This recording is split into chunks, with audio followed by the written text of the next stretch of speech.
A very good afternoon to you all, and in today's class we are going to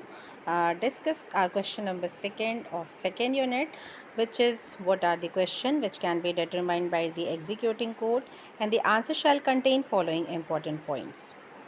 So the question is what are the questions which can be determined by the executing code कि जो जिस code के द्वारा जिस न्यायालय के द्वारा एक डिक्री का निष्पादन किया जाता है वो किन प्रश्नों का निर्धारण कर सकता है. So the answer shall contain following important question. Number 1, questions to be determined by the court executing the decree according to section 47, and the explanation first of section 47 and explanation second of section 47. So questions which can be determined by the court executing decree is, according to section 47, all questions arising between the parties to the suit in which the decree was passed or their representatives, and relating to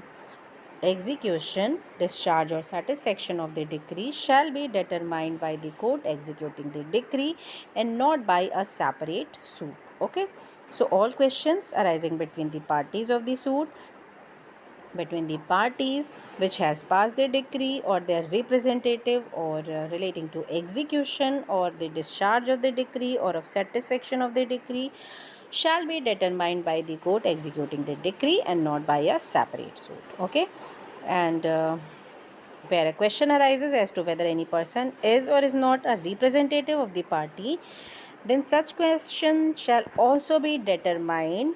by the court which has executing the decree. Okay, so explanation first is what? Explanation first provides for the purpose of this section, a plaintiff whose suit has been dismissed and a defendant against whom a suit has been dismissed are parties to the suit. Okay, and the second explanation states that for the purpose of this section, a purchaser of a property at the sale and execution of decree shall be deemed to be a party to the suit in which the decree is passed, and all the questions related to delivery of possession of such property to such purchaser or his representative shall be deemed to be question relating to execution, discharge or satisfaction of the decree within the meaning of this section. So the general rule is provided under Order 47, which talks about who are the parties to the suit, what are the questions which can be determined by the executing court, and explanation first and second clarifies the first point, which talks about all questions arising between the parties and the parties to the suit which the decree was passed or their representative, and the question relating to execution, discharge or satisfaction of the decree, and so on. Okay, the exercise of a power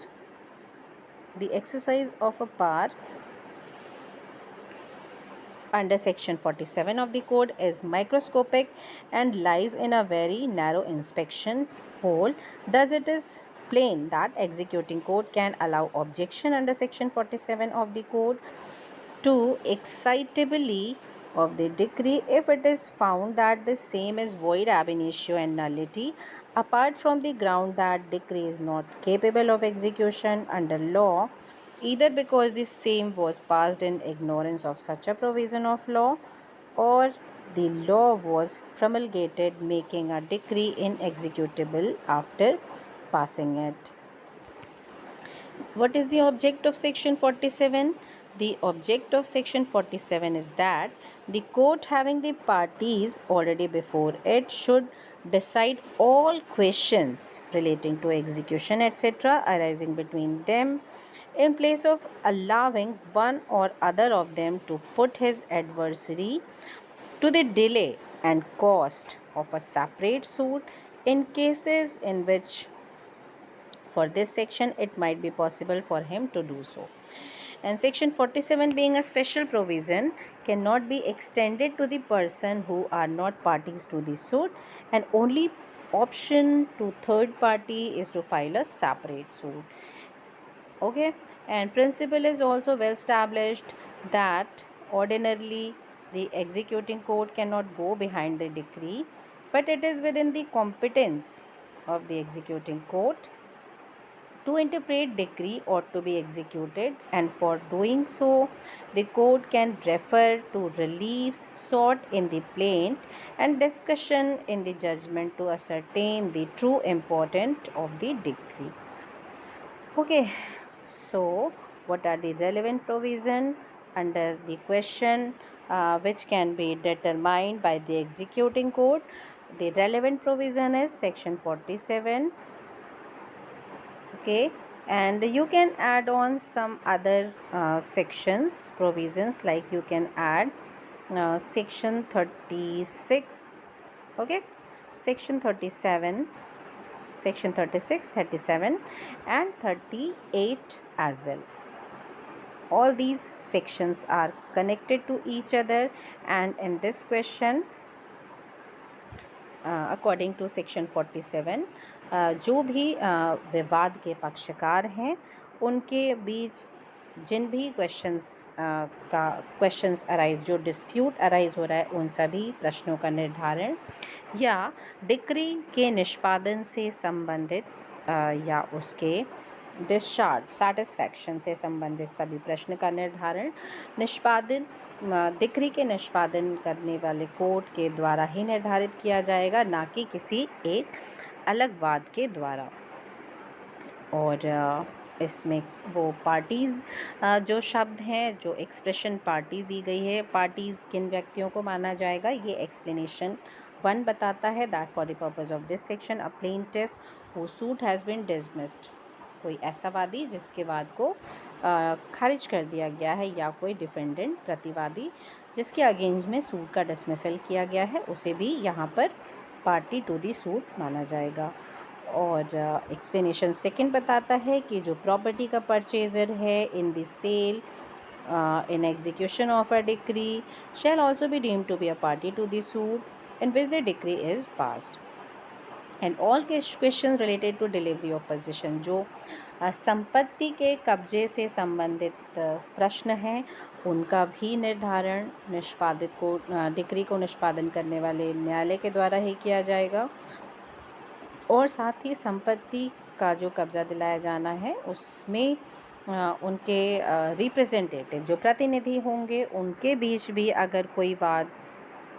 का निर्धारण, अगर किसी प्रश्न का निर्धारण किया जाना है, तो वो भी निष्पादन करने वाले न्यायालय के द्वारा ही निर्धारित किया जाएगा।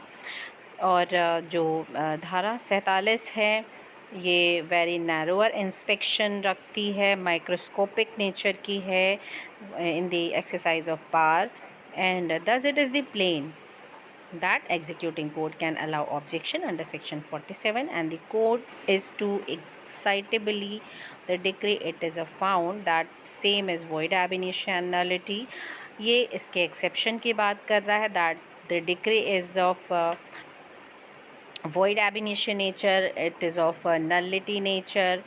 and apart from the ground that there is not capable of execution under law, and either because the same was passed in ignorance of such a provision of law, or law which was promulgated making a decree inexecutable after its passing। ठीक है, तो ये इसके exceptions थे, अपवाद थे, किन बातों का निर्धारण अलग से वाद लाकर किया जा सकेगा एक डिक्री के निष्पादन में, और किन बातों का अलग से निर्धारण नहीं किया जाएगा और निष्पादित एक डिक्री के निष्पादन करने वाले न्यायालय के द्वारा ही निर्धारण किया जाएगा। इस बात को इस क्वेश्चन में हमने डिस्कस किया है, जो कि क्वेश्चन नंबर 2 है और यूनिट 2 का। और यूनिट 2 के क्वेश्चन नंबर 2 में हमने देखा है कि what questions can be determined by the court executing the decree. Alright dear students, so इस पॉइंट से हमारा ये क्वेश्चन ओवर हो गया है। नेक्स्ट क्वेश्चन जो क्वेश्चन नंबर 3 है यूनिट 2 का, उसमें हम देखेंगे discuss the modes of execution. जो क्वेश्चन नंबर 1 है यूनिट 2 का, वो बात करता है एग्जीक्यूशन ऑफ डिक्री के बारे में, कि एग्जीक्यूशन का क्या अर्थ है, किस कोर्ट के द्वारा डिक्री पास की जा सकेगी, मानी जाएगी, और कौन सा न्यायालय डिक्री का एग्जीक्यूशन कर सकेगा, और ट्रांसफ़र ऑफ डिक्री कैसे किया जा सकेगा अगर डिक्री का निष्पादन कराया जाना है। तो ये हमारा फर्स्ट क्वेश्चन था 2nd यूनिट का। सेकंड क्वेश्चन में बताया जा रहा है कि प्रश्नों का निर्धारण जो निष्पादन करने वाला न्यायालय है वो किन प्रश्नों का निर्धारण कर सकेगा और किन का नहीं। और थर्ड क्वेश्चन हम सेकेंड यूनिट में देखेंगे, discuss the modes of execution. जो निष्पादन किए जाने का ढंग बताया गया है अधिनियम के अंतर्गत, संहिता के अंतर्गत, इसके बारे में हम थर्ड क्वेश्चन में देखेंगे। Okay dear students, thank you for watching my video.